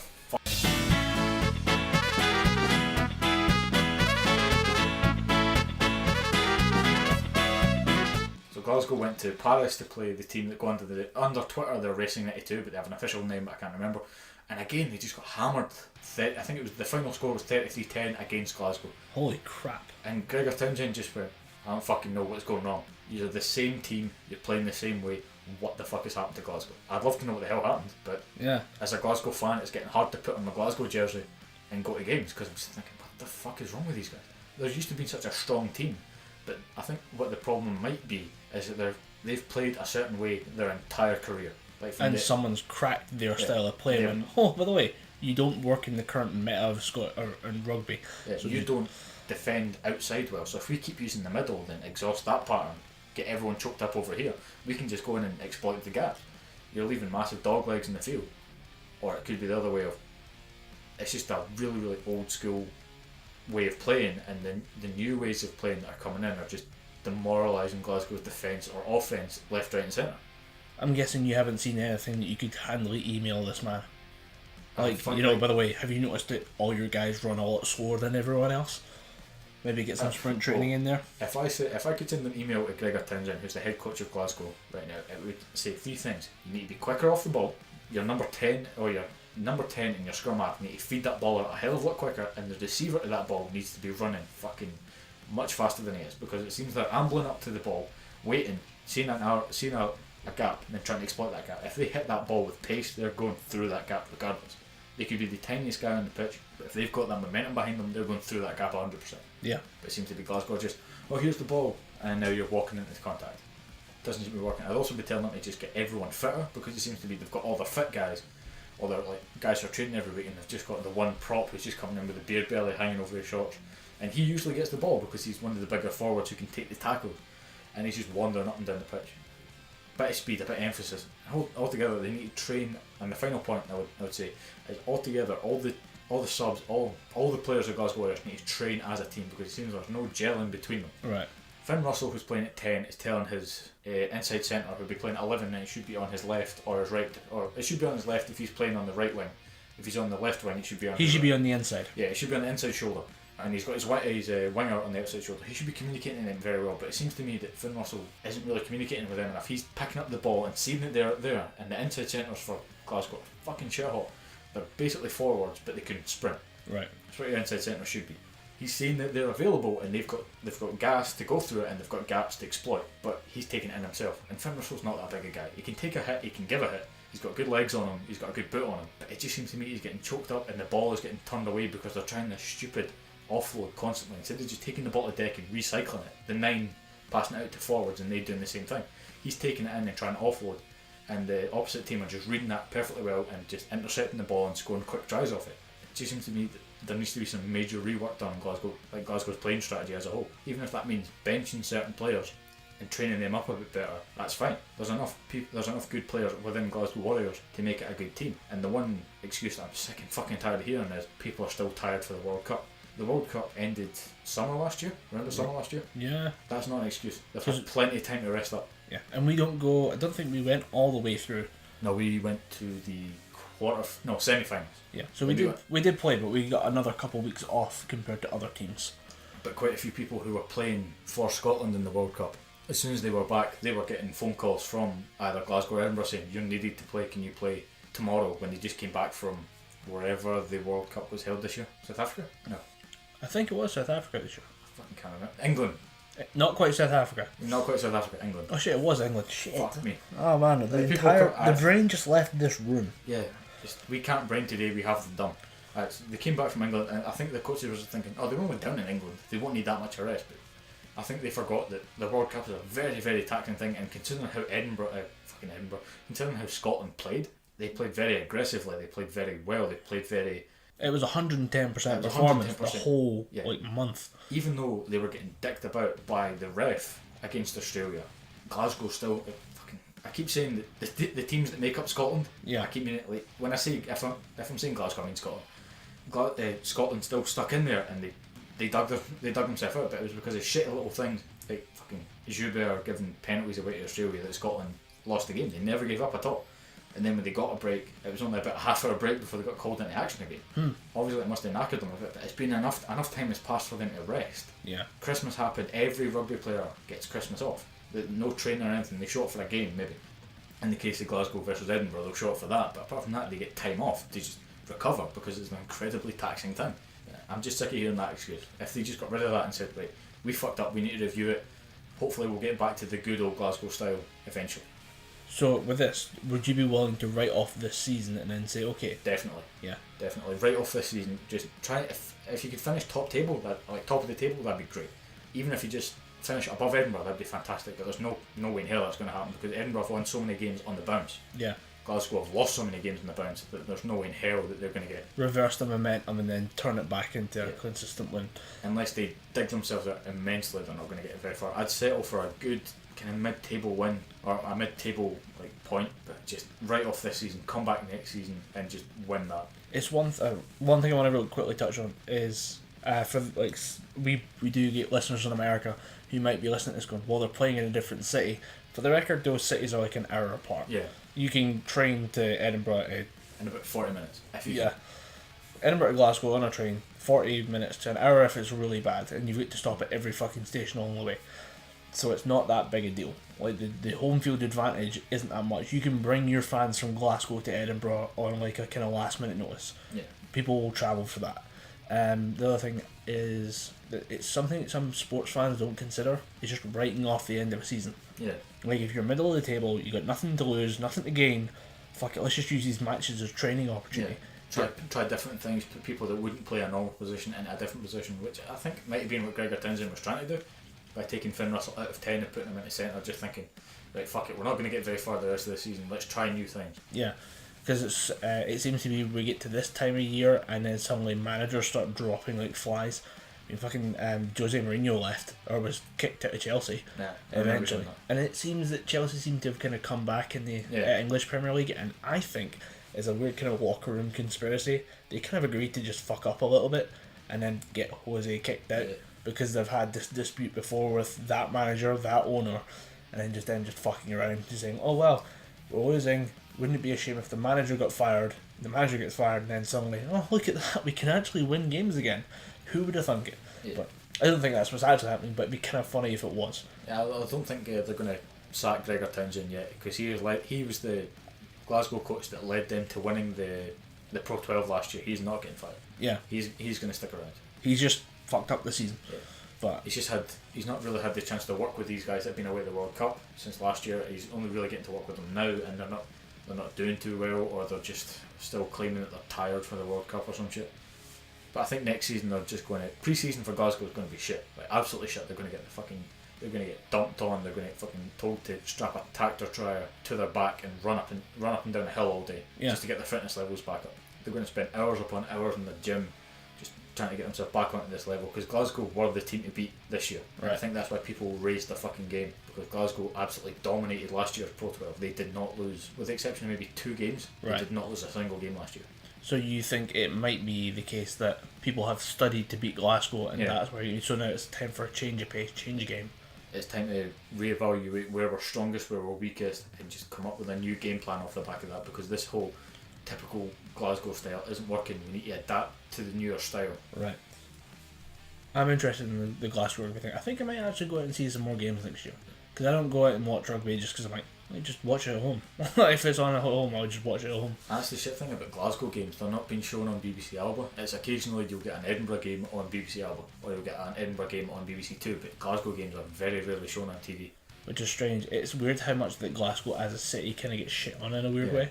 That it's just a weird kind of connection of, it's the biggest city in Scotland by like a good 100,000 or so, but at the same time doesn't get the same respect as Edinburgh just because it doesn't have that kind of royal lineage of a castle and parliament. And, like, I think it's just because Edinburgh is the capital, and BBC Scotland is based in Edinburgh. Yeah. For most part, it's based in Edinburgh. Yeah, when they say... In fact, no, what the fuck am I talking about? BBC Scotland's based in Glasgow. It's over the road from the I was going to say, I ran past that at fucking half marathon. What the fuck? Yeah, it's across the road from the fucking SCC. Yeah, weird. Yeah. Step your game up, BBC Scotland. Why the fuck are you not showing more Glasgow games? If not, ITV's definitely there. Yeah. Yeah. Why isn't Glasgow getting more games? ITV's right across the road for the Savoy Centre. I used to go there all the time as a kid. Yeah. Weird. Yeah. We need to get conspiracies. More... Yeah. Us Glasgow people getting shit on. Yeah. I ain't happy with that. I'm not even from Glasgow and I'm unhappy for you. Yeah. It's a weird thing of like kind of small town rivalries. Like, I was just having to be out at lunch with like family members and we're discussing Lithgow versus Bo'ness. And we had a weird discussion about like just the format of our town. Like, is it not weird that I think like Lithgow gets all the traffic through it really quickly? This is like local talk. No one's gonna get. It's a transport hub essentially. Yeah, it is. It's like, and I think it's because two of their main sources of transport, the train and the bus, are both on their high street. Why isn't Bo'ness's bus station on our fucking high street, like on our main street through the town, which is Dean Road. Yeah, definitely. It's downtown. No one fucking goes downtown because it's next to the shore and it's fucking half dead. Yeah, that's true. Like, it's a mess as well. Like, your street light, it's fucking mental. You only go down the town for three things. If you need to go down to get something for Tesco, you need to go down to get some German beer from Lidl, or you need to go down to the Hippodrome to see a film. That's the only reason I go down the town. Yeah, but it was just a weird conversation we had, and I was like, this formation of our town is just a little bit fucked. Then again, when you look back at the Boness and Lithgow rivalry, it was actually a decent rivalry that has been forced into the zeitgeist again by stupid little football rivalries. And even they tried to introduce it in rugby by the Boness team, and I played for Boness rugby at the time. And they were like, yeah, fuck Lithgow, we're going to day these cunts. I'm like, can we just play a game of rugby? And then we went to Lithgow. They went, you guys are still hung up on this old Boness and Lithgow thing, eh? It's like, aye, pretty much. It's kind of guys that used to play football that are now playing rugby. It's the whole it's BYG shit here is still there. And it's like, aye, you need to get rid of that. You will get annihilated if you come into rugby with that idea. Yeah, it's weird sports rivalries. Speaking of which, by the way, one of the big ones in the NFL. It's not the big one. The biggest one I'd say is Minnesota Vikings, Green Bay Packers. It's two teams like within 50 miles of each other, which never happens outside of New York. Yeah. But that's the big one that gets. That one's always on the pitch. The one that was on this week is always in each other's heads. Pittsburgh Steelers, Cincinnati Bengals. And it got to the point where it kind of builds up over the game. This is kind of like the old Furman SPL for the UK. Yeah. Where they just like, it gets to blows on the field. This happened during the wild card games this weekend, and it cost Cincinnati Bengals their place. That's how bad this got. It isn't like there was an on-pitch brawl and it cost. There was a couple. There was one. There was a weird one because with the fact that you have the coaches and stuff like right on the sideline, there's no like kind of dugout area because there's too many people to put in one area, so they just have like them right next to the pitch. Yeah. One of the Steelers coaches, I think. He's like a big guy, like he's a big name in like former years. He's in the Hall of Fame as well. Yeah. So he as a player, he's in the Hall of Fame. He's now coaching. He accidentally had his hand in someone's dreadlocks. Like it doesn't look like it's deliberate. Like it looks like a genuine mistake.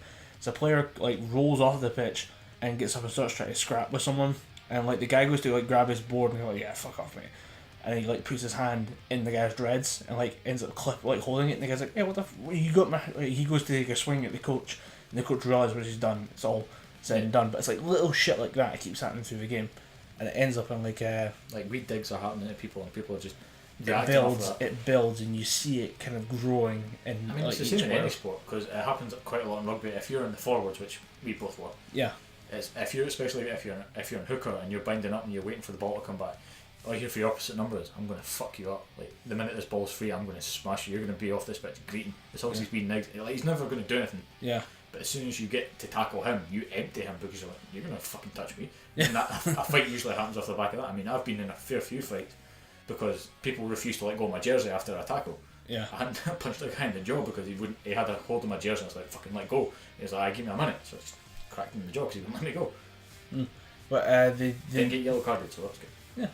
Get away with it. Get away with violence. Yep. We approve of this in the Gibberpish podcast. Just don't punch people in. Punching people in sport, it's okay. If that happens, you get carded.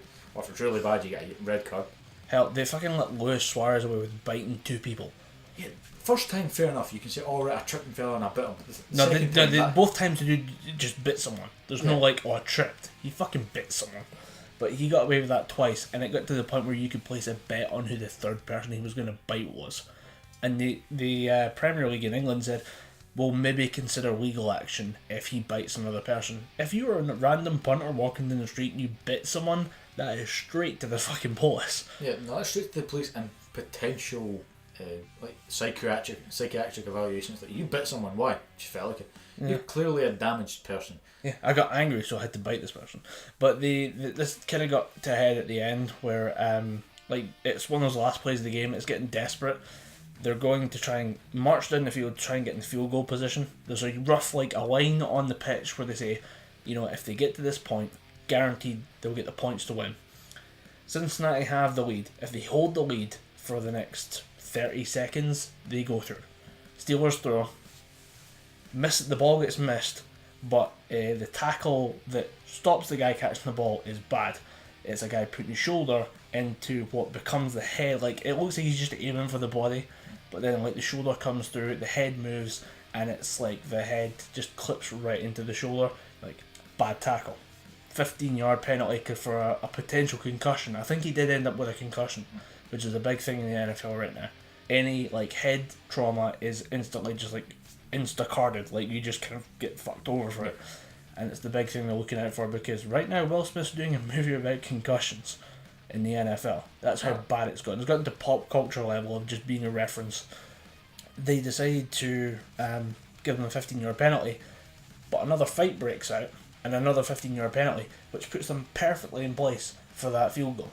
Like, it just so happens to be roughly in a bit line, and they kick it. And the Bengals lost their place in the like kind of the final. I think it's the final 16 because of these like lack of discipline, basically. Do you think that was planned though? It's like, we're going to just keep digging away at these guys. We're going to keep niggling away at them. Then they're going to have a fight. Then we're going to get the points. Well, you can use it to a certain element. Like, you know, you can just fuck with someone's head, because there used to be like one of the greatest or the biggest players for the Bengals was number 85, who was just known as Ochocinco 85.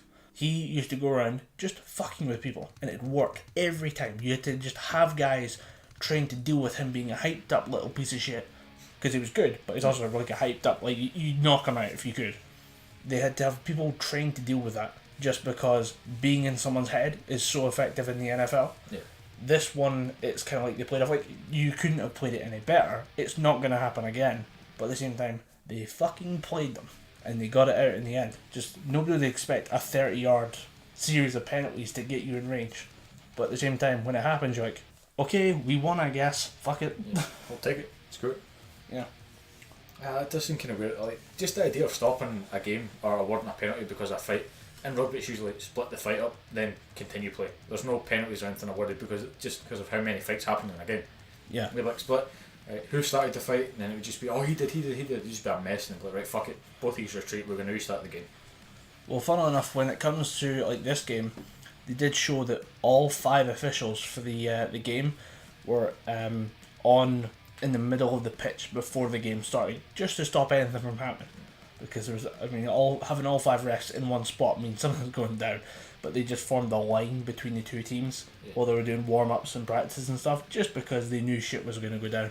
It did. It's a pretty savage game. Like, all the hits seem a little harder than they normally are in the NFL. They're hard hits when they come. Yeah, that's the thing with NFL hits, because they're padded and stuff. It's all body checks. It's not official tackles. Like I would see them. Like, we have to wrap the legs and force them down. It's just body checks. Like a savage version of that has got to fucking hurt. Like if some guy's just raw power hitting you with the shoulder or hitting you with the chest or something. It seems like an NFL tackle is designed to run through someone. Yeah. Whereas when we're tackle to ensnare almost. Yeah, to choke up the ball and try and either win it back or so they can play. Well, just in the mechanical sense of when we take down a person, we grab the legs, we lock them down, our weight stops that person, and then us wrapping our arms around like the legs just stops that person's drive. We mechanically shut someone down. Whereas I'm just going to run through the fucker. Yeah, with the NFL it seems like you're aggressively running through a door. You're just like batting people aside, trying to get through this door and score a touchdown. But I was going to try and make predictions about what happens in the NFL, but then I realised that with this, like the kind of wild cards league, or the wild cards playoff, which is anyone who was kind of going to make it plays against someone else who was kind of going to make it. Everyone, like the teams who have made it this far, get the week off. So I tried to kind of call these and got most of them right. Yeah. Managed to watch Russell Wilson pull 35 yards out his ass. Yeah, you showed me that video. That was weird. It's just, it looked to me that he didn't expect to get the ball. Then when he got the ball, he was like, fuck it, I'm going to go for a run. I think he must have made a bad call because the play we're talking about, I posted it on Twitter before we started. But I was kind of, there's a kind of play of the week in a weird way, where he seems to just kind of say, like, it was the guy who snaps the ball back to him was expecting him to be further back. So he just launches the ball at a high angle, misses Russell Wilson entirely, who, like, most people at this point just say panic and fuck it and just try and jump on the ball. He goes back 10, 15 yards, picks up the ball and starts playing from there. At which point you're like, okay, holy crap, there's now 3 guys barreling down on him, but they're the bigger guys from the line who don't move as fast, so it's not a big deal. He kind of starts running to the side to avoid them, sees a guy wide open because that guy just stayed with the play, and he's just like, I'll take the ball. Instantly just kind of laser beam passes it straight to the guy's hands. The guy goes off. Another like 35-yard gain. So the ball got passed over roughly the course of like 50 yards. But from nowhere, he gains 35 yards through like just calm discipline, like the mastery of his craft. It's like, Okay, Russell Wilson, bravo. I actually quite like him. He's okay. It did seem like he knew what he was doing. It was like fuck it, I made a bum pass. I'm gonna clean this up, and it did seem quite master level, like Jedi Knight level. Right, I'm gonna pass this out, and it's gonna be nice and clean. We're not losing 15 yards here because we can't, because we're 10-0 down. Yeah. We need to get some points on the board. I'll just do my job, and then he just calmly focuses, gets it down the field. I'm like, it's a good example of how to play under pressure, because it does seem like he's under a fair bit of pressure. The ball is like 15 yards away, you said? The ball's like 15 yards back from where it should and be. the enemy are just the opposition are just barreling down, and it's like, right, I need to get this clear, but I'm not going to panic and lob it. Yeah, 99% of guys in that situation just land on the ball. Yeah. Just say, look, we'll take the 15-yard hit, we'll go back 15 yards and figure it out from there. This guy goes like, nah, the ball's active, I'm just going to play with the ball, fuck it. Can't lose any worse than losing 15 yards. I'm not going to lose the ball to these guys who are running at me because they're not good enough or fast enough to get it. I'm going to just play the ball. I think they ended up winning. I need to check that. Yeah. Nah, NFL's just a weird kind of warped rugby game for me. I would like to sit and watch it at some point, but it's on at weird times and I have a busy up and down schedule, so if I ever get the time to record it, I probably will just sit and make myself watch a game.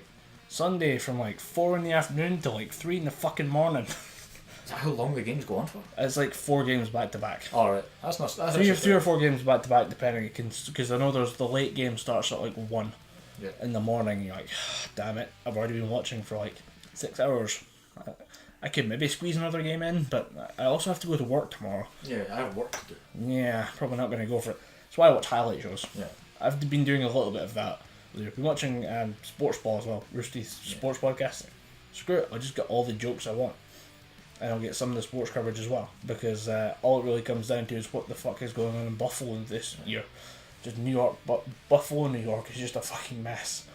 It's awesome though. It's there's really no fun. Scottish equivalent to that, because there's no Scottish rugby podcast that isn't a serious breakdown and review of Scottish rugby. It's all very, very serious. Sports comedy takes some skill. Yeah, and it takes a few. I mean, the Scottish people are adept at it, because you've got a programme over here called Only the Excuse, which shows on Hogmanay New Year's Eve. And for those people who don't know what Hogmanay is, well, I can assume most people know what Hogmanay is. It's a big event. I think we explained it last. Yeah, well, it shows on Hogmanay. It's a kind of it wraps up all the funny shit that happened in sport. Some very, very funny comedians do that. They're quite adept at doing it, and I think one of them that actually does the show on Hogmanay, he is a reporter. No, he's a presenter for a football show, which breaks down all the shit that happens in football. So if we get a group of people that know rugby like that and do a kind of podcast or a radio show, I'd fucking listen to that every week.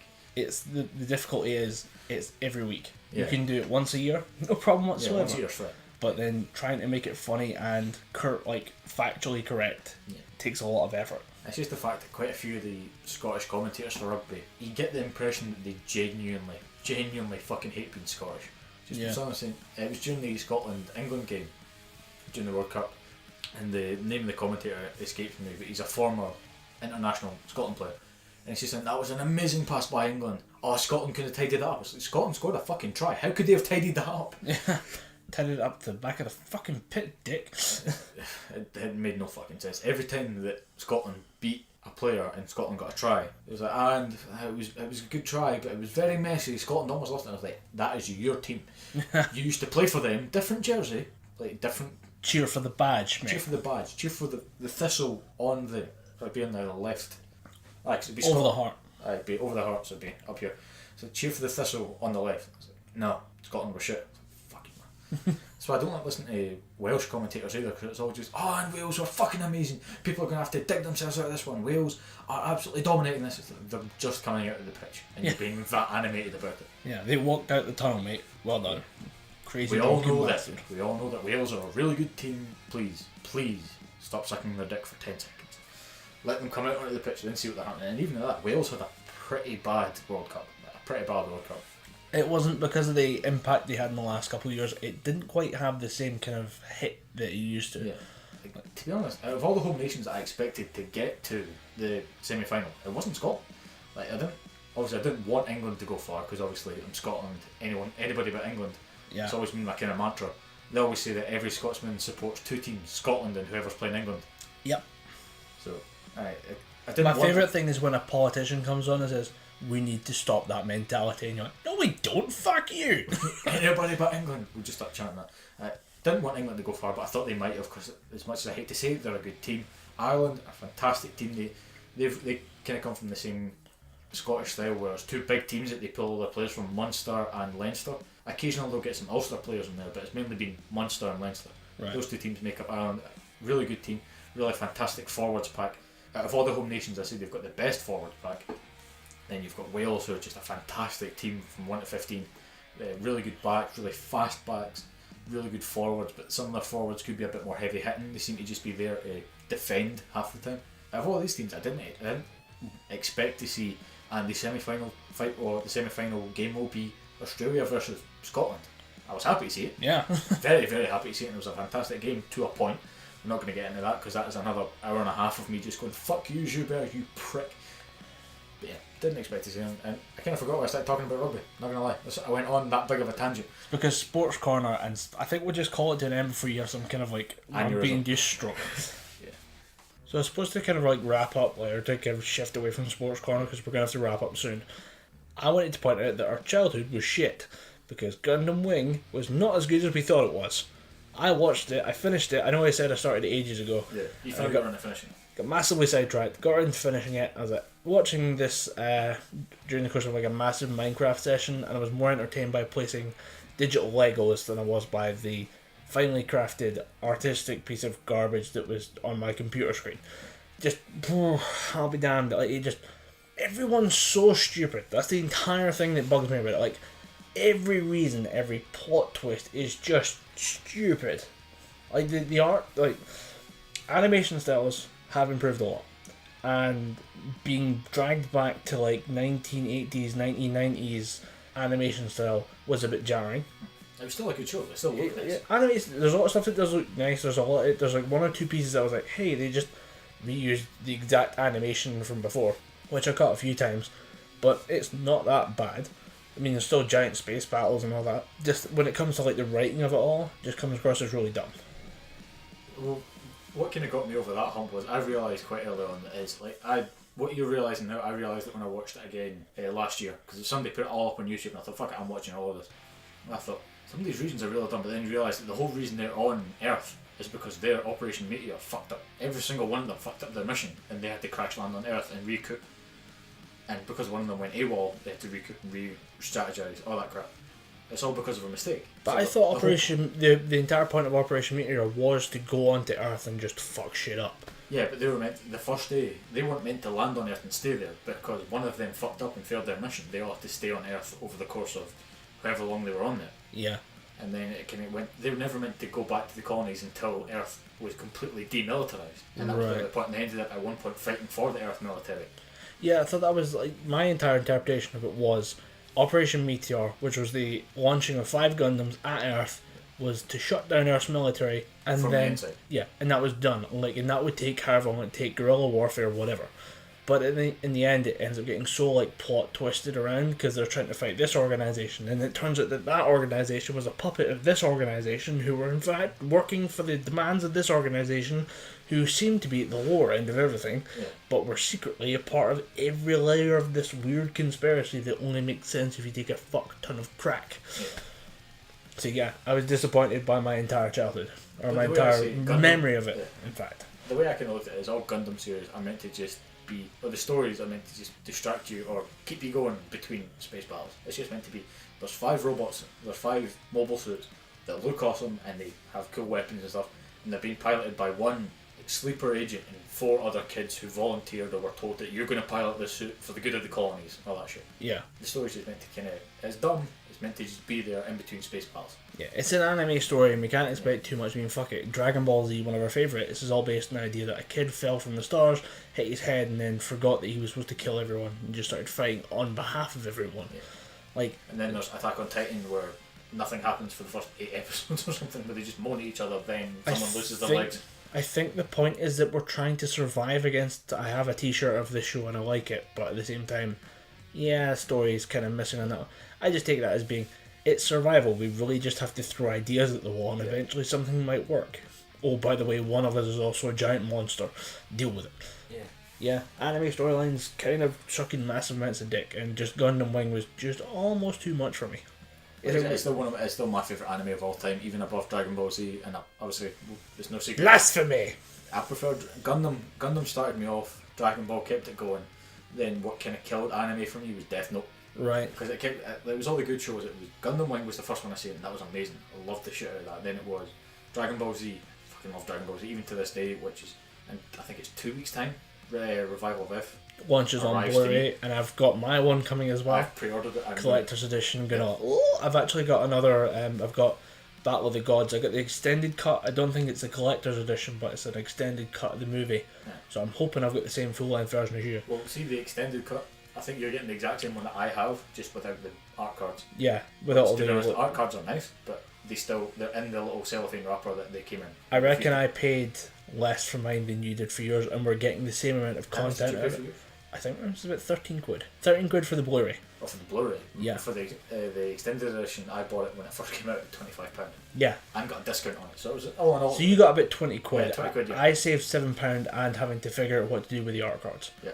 But yeah, I'm looking at it going, I'll buy that and that, but I'm waiting on them coming because I have had serious problems with shipping recently. I got fucked over Christmas by tax on 2 different packages. Yeah, I remember your Shark Robot stuff, wasn't it? Shark Robot stuff got taxed, and then my Ruby Blu-rays, I got another Rooster Teeth kind of drop off of stuff, and then I just got charged for tax on that. Never had that happen before. I assume it's because I bought Blu-rays. Yeah.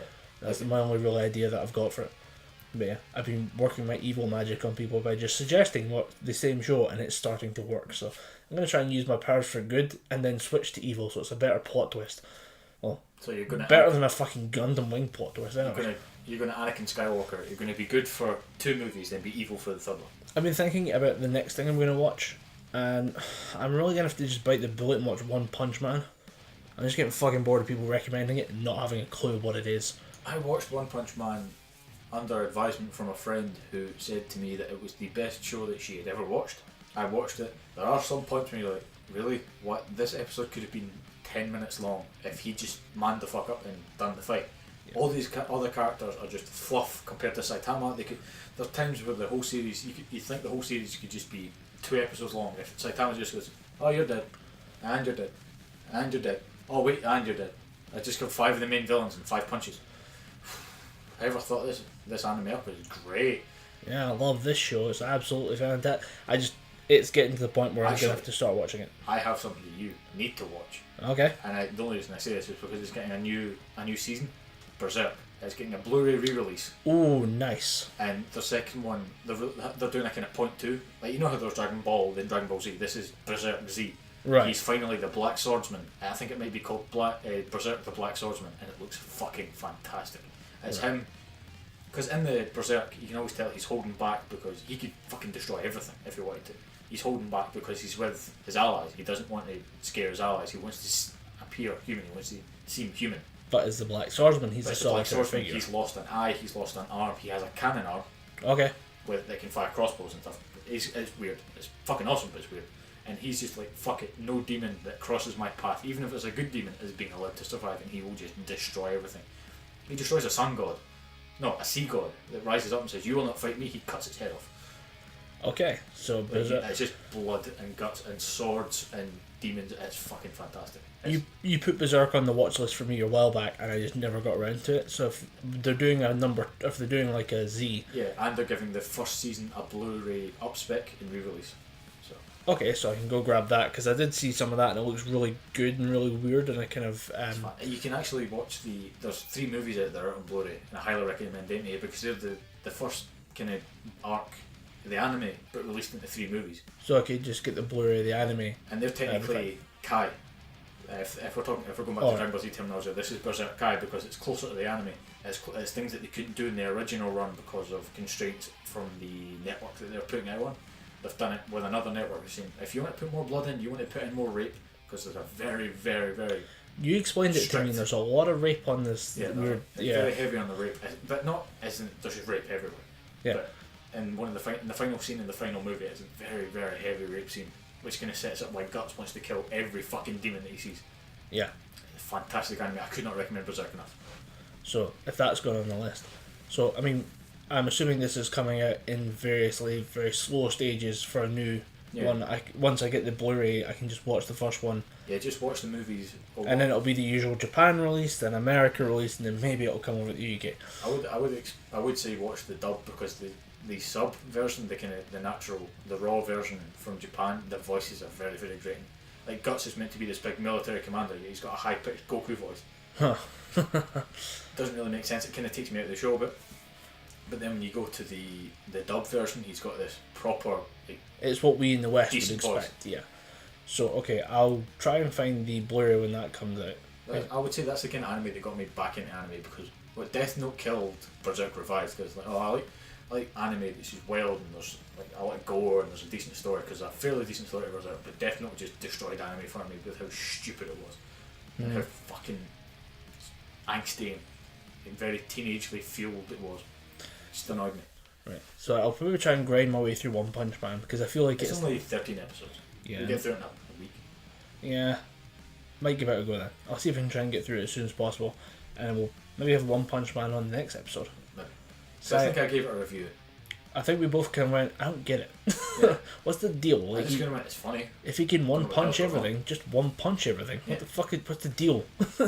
Plot lines and story, because I think that's why I'm glad we're not writers, because everything would just end so quickly. I have the sword that will kill you. Use it. Don't stand there talking about it. Yeah. Okay, then take a swing, bro. Like the Kylo Ren Rey fight would have been half as long as it was if Rey just, oh, he's dead. Oh yeah. You're Darth Vader now, motherfucker, you're both dead.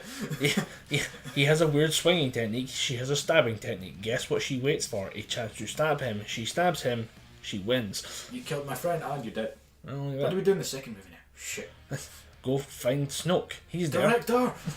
Someone get me a writing staff stat. They just ended the movie with an actual fucking ending. Yeah. So with that in mind, we're going to end the podcast with an actual fucking ending by saying, I'm Colin Graham. I'm Tom Anderson. And we've been talking Gibberpish. Okay guys, bonus side content. As we're recording, Dom noticed a Cards Against Humanity card lying on the floor, because there's always one card in my pack that's been just lying around the house for years. I put it away, and we got into discussion about something that has apparently been news to people, but not to us. So let's just go from the beginning again. In the expansion packs for Cards Against Humanity... That was me, I think. Technical difficulties again. In the Cards Against Humanity pack, there is a card referred to as the Big Black Dick. In the bigger ones, like the expansions, like which it's like the main game plus packs 1 and 2, there was a pack called the Bigger Blacker Dick. Then in the new release, which is like all the expansion packs and the main game, it's the Biggest Blackest Dick. That's the main card. These are hidden. Where are they hidden, Dom? In the Bigger Blacker box, which is the kind of, it's basically a box that houses all the expansions for Cards Against Humanity. I bought this when I first bought the game, so I got the main game, and I thought, right, I don't really have that much money to buy all the different expansions, so I'm going to buy the Bigger Blacker box. That comes with the box expansion, which is basically some cards from the original game, but some words are changed with the word box. So you'll get a falcon with a cap on its head, and that'll be changed to a falcon with a box on its head. Right. It's not really that funny. I have a friend who finds all that shit hilarious, but he's a bit weird. So, and in the Bigger Blacker box that houses all your Cards Against Humanity cards and all the extra shit, you can cut the box open and get the foil edition of the Biggest Blackest Dick, which is it's the exact same card that you can get in the other pack, but it's silver. It's like foil. It's just a limited edition, and it's a limited edition card. Right. When did you find out about this? The minute I bought the box, and I even knew about that before I bought the box, because Cards Against Humanity was out about a year before I got my copy. And I knew about that then. I knew about this as well from other people who'd also played the game, and apparently this is recurring again in pop culture like a couple of weeks ago as news, and it still keeps coming up. People come up to me at work and say, did you know about the Biggest Blackest Dick card hidden inside Cards Against Humanity boxes? And I buy the box and then bought expansions after that, so I've never got this card. I think I've got like the original hidden somewhere. Non-foil. Yeah, but the like hidden card that no one knew about apparently is fucking news again. How is it like? I seen it in the metro on the Trinity College. That's where I saw I was it. just sitting flicking through it. This isn't news. Like, I've known about this for I think 2 years at this point. And people say, "Oh, have you got the card?" It's like, we've played this game before, and you have used that card to win a round. Why are you asking me if I found this card? You know I found this card. This isn't news, people. I would appreciate it. People just stop tagging me in this. You know I have the card. Yeah, you used the card against me and you fucking wanted to run because it's kind of funny. On me, and I gave you the black card because you won. Yeah, because that's how the rules work. But yeah, just it was a quick aside rant that we just had. And we're like, it's not news. Like, motherfucking not news. We know. Like, even though you don't have the fucking Biggest Blackest box, I do. I told you about it. In fact, you told me about it. Yeah, we just talked about it. Going, oh, it was really cool that there was a card hidden. That's a fun little meta game. That's a fun little Easter egg. Yeah, like it was just like, duh. Who's not getting this? Anyway, we knew about the Bigger Blacker Dicks. Yeah. End of rant. End of rant.